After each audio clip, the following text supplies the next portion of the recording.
In this episode, we try to keep up with Bob. We energize by grabbing a bite. I bring him back here about 7. Dive into some Jeeps while getting ready for operations using JMRI. And lastly, we introduce you to a Jeep expert. We've done some pretty nitpicking stuff, but that's how you can tell it's a 76. And also check out what the curmudgeon's gripe of the week is this week. Only in this episode of Soo The Milwaukee Road.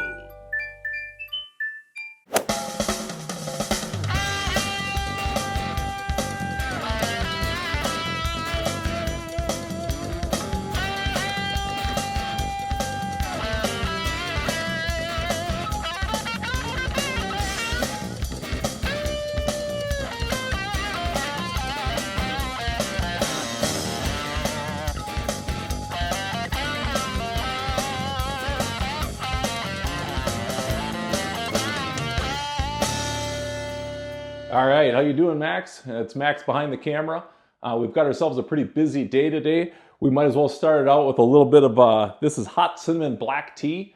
It's no snickerdoodle, but it's pretty close. I think at the end of the day, we ended up having a pretty fantastic opportunity to be able to purchase a few different Jeeps. There are a few Laredos that were out there. One of them might be worth restoring. There's also a couple of Renegades, both the same color. Again, one of them is worth restoring. And then a couple of Golden Eagles. One of them is actually so well known, it was in a TV series, so it's definitely cool to be able to check out some of these relics. So instead of standing here talking about it, let's grab your cup of tea and let's flee. Time for a quiz. It's not about trains. For 80 years, the Jeep brand has indelibly been linked to freedom, adventure, authenticity, and passion. Their core values are embodied in every Jeep brand vehicle's DNA. Throughout their storied history, Jeep brand vehicle owners have learned to go anywhere, do anything is a way of life, not just a slogan. The Jeep badge stands for more than a brand. In truth, it's a badge of honor. Do you know which Jeep model was not produced between 1980 and 1995? Was it A, Wrangler, B, Laredo, C, Scrambler, or D, Cherokee? We'll find out later in this episode. As we continue rail fanning with Bob Rivard, we want to give you another look at maps within the Twin Cities. This is the website Minnesota Department of Transportation, right-of-way mapping and monitoring. End up going into this map, and you can plug this in simply by putting in MNDOT.maps.arcgis.com. That will get you to this point. There are layers that I am going to look at here today. I uncheck everything except for historic right-of-way maps as well as right-of-way rail footprints. It's grayed out because we haven't zoomed in just yet, but those layers are turned on. We zoom in and take a look. All these green boxes start to pop up. In the areas that we've been familiarized with, that is obviously Humboldt Yard in the upper left. We've got ourselves Northtown through the center. We've got ourselves Shoreham Yard down here. And then we've got that right-of-way that we've been following, and that's all the way up to New Brighton, located up in here. Now, all these green rectangles represent a map, so when you do click on them, they show the maps that are in those areas. Some of them are layered multiple times, so you'll find multiple maps within areas. You just want to see it illuminate and be able to tell you what map you're looking at.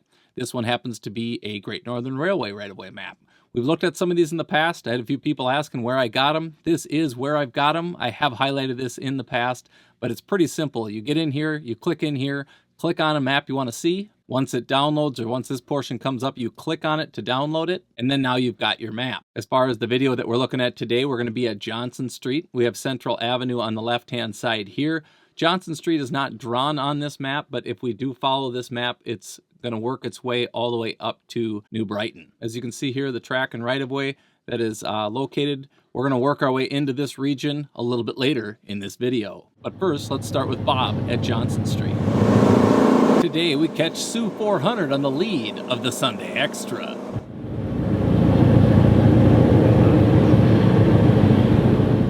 Take a look at this lash up. It seems very similar to the one that John Hill caught at Camden. More than likely another extra.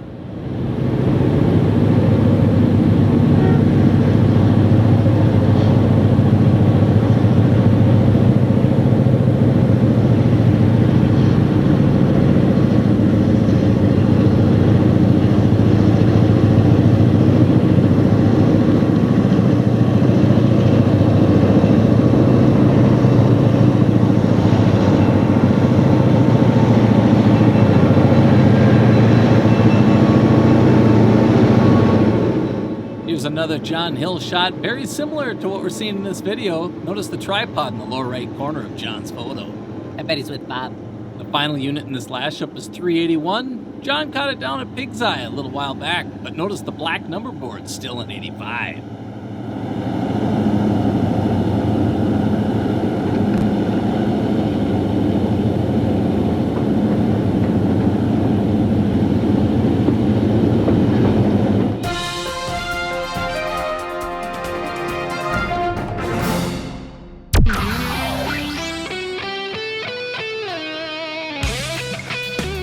Alright, today we are taking a look at a Jeep Laredo. This one here is in the black color with the silver trim package, made by Roco in 1/87 scale. Fairly nice detailed Jeeps for their time. They do have the fold down windshield. They do create a cover that also could be had with these particular Jeeps, but the wheels are lacking just a little bit. Now the most recent release of these PCX 87s, PCX 87 created these Jeeps, which as you can see, much more detailed, a lot better wheel package. It's got the mirrors, nicer striping job. The overall mold itself is just a lot nicer. Now you're looking at that in comparison next to the Roco. The red Roco, again, is in pretty nice condition for what it is. It did come with the trailer. This trailer was a little trailer package that came with it. So kind of neat in that regard. The black one is the one that came with that top. But there is a new version of the red, and that was a Renegade. This is the Renegade with the white wheel package, and then you see a golden eagle there as well. These themselves do not have the tip-down windshield. It does have the Levi type seats, so if you look at that seat style, it doesn't have the Levi buttons on it, but it definitely has a little bit more of a unique look to it.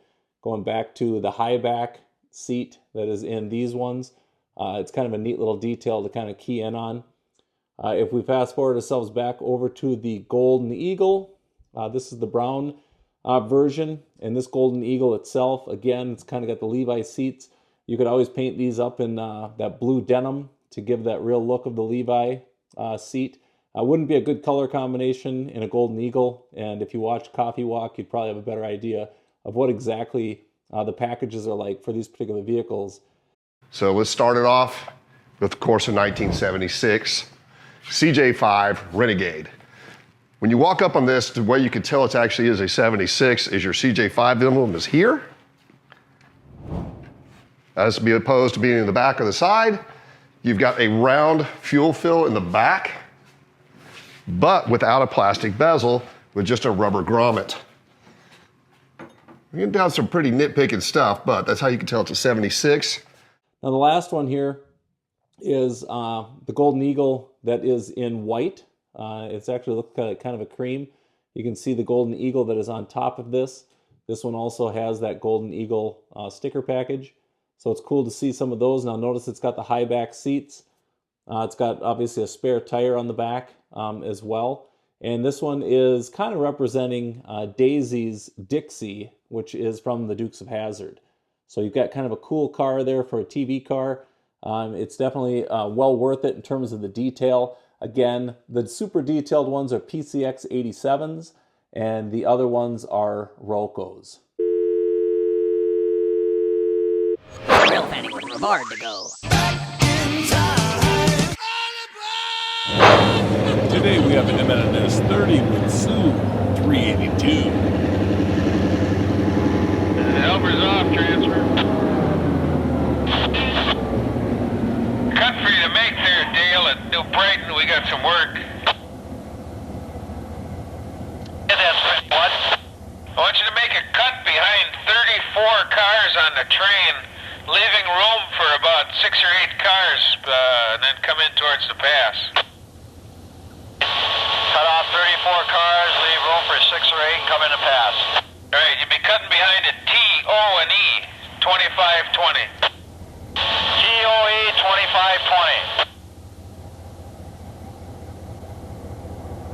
If there isn't room towards the pass, we'll have to get permission to use the other main through the crossover. Spinny. Yeah, that angle cock was leaking a little bit when I cut off there. Okay, Paul, thanks.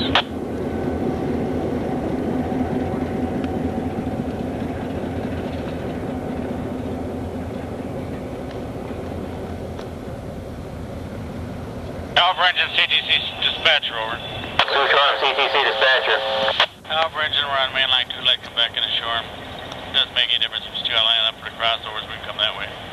Yeah, I'll line it back. I'll bring you in on number 2. That's a roger.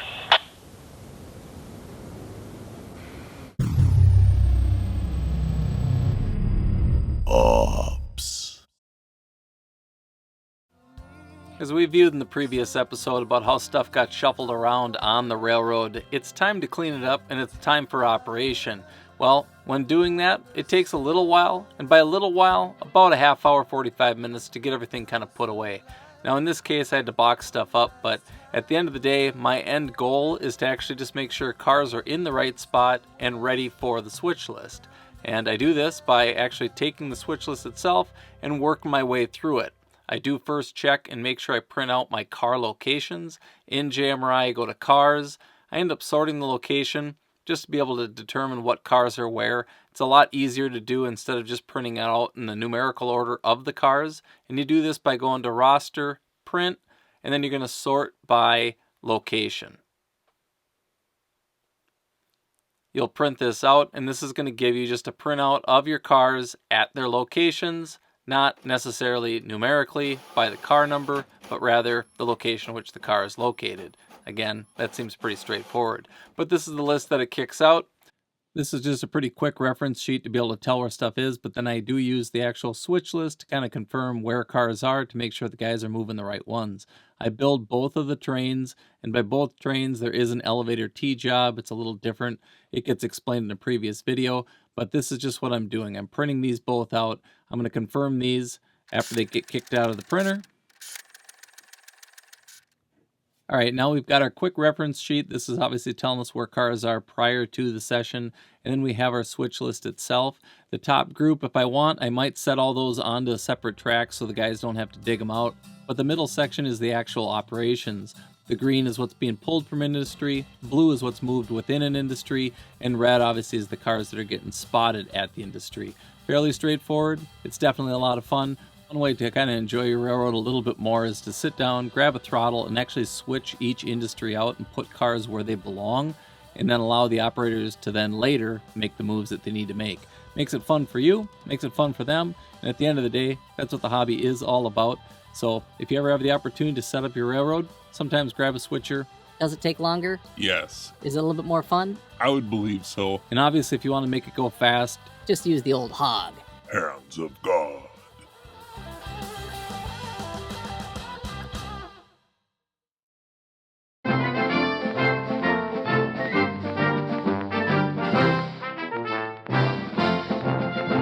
we now join Bob, who has moved up near Cleveland Avenue. This is where he's shooting from the overpass down onto the train that's working.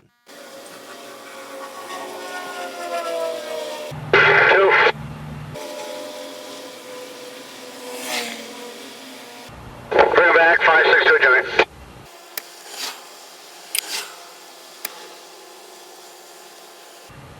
One car. Coming here about 10 feet or so. 5 feet. That's good. Stretch him. All right, bring him back here about 7.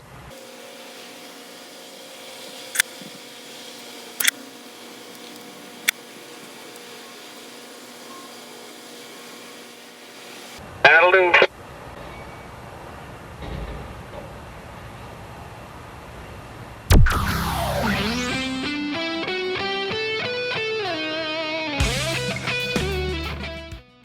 Familiarizing ourselves with the Minneapolis area once again. Humboldt Yard, down to Shoreham Yard, and Northtown Yard. If you're looking to do a little rail fanning and grabbing a bite to eat, I swing into this location right here, Zantigo.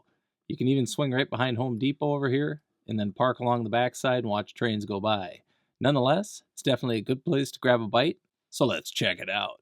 As a kid, my parents always brought me to Zantigo for tacos and, well, cholitos. Well, that place closed, and this place opened. When this place opened, I thought, Man, I hope it's the same place. it's not exactly the same, but it's pretty darn close. One of the former owners had reopened this thing back up and brought back the old menu.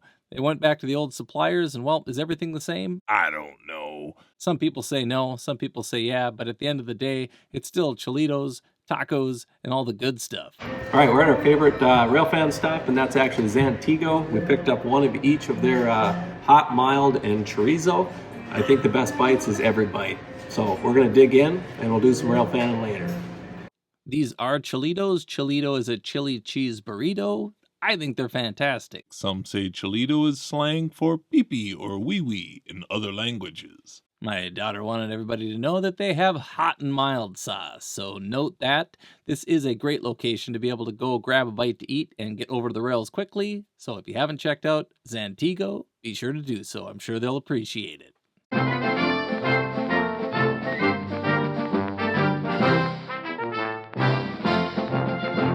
Bob has moved again. He's actually worked his way inside the Y, and we're looking eastward to be able to see this car get dropped.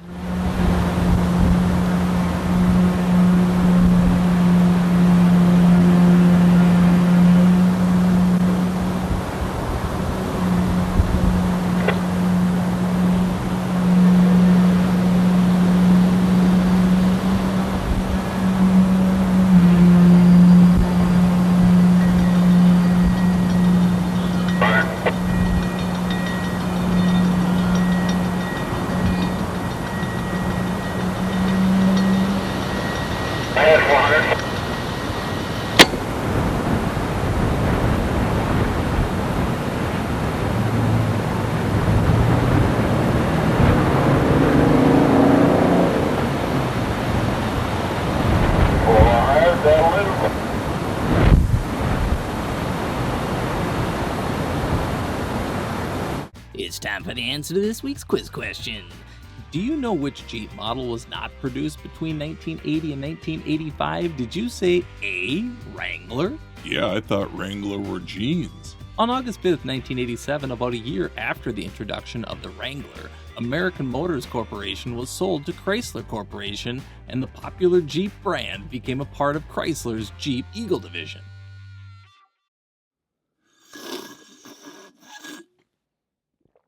It's not bad. I do want to explain a little bit about what the ensemble's got going on, as well as that hair. This is actually kind of a parody of Dennis Collins' series Coffee Walk. It's a great series that you see on YouTube. I've been watching it for some time. He puts out a weekly video. He covers mostly vehicles. Jeeps are definitely what they're known for. He's a vehicle or a Jeep extraordinaire.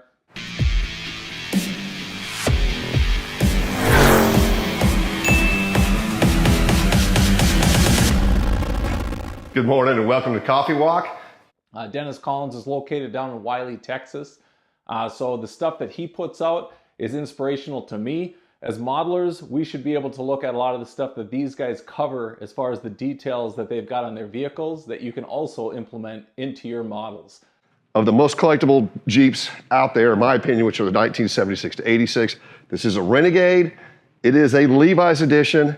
It does have the factory alloy wheels that a lot of people refer to as kidney bean wheels. So check out Coffee Walk, again on YouTube. Dennis Collins releases it weekly. It's definitely worth checking out. So grab your cup of tea and let's flee. All right, here's the curmudgeon coming at you for the gripe of the week. The gripe of the week this week is about those people that can specialize a little too much in certain areas. And what do I mean by that? Well, on your railroad, if you got a Jeep and the curmudgeon says, "Hey, nice Jeep," and you say, "Oh, you mean that there Laredo or that Golden Eagle?" At the end of the day, the curmudgeon sees a Jeep, and that's what it is, a Jeep. At the end of the day, if you're correcting the curmudgeon over the model versus the make, I'm telling you right now, the curmudgeon's gonna lose his biscuits. And that's the curmudgeon's gripe of the week. At the end of the day, I'm telling you right now, the curmudgeon's gonna lose his biscuits.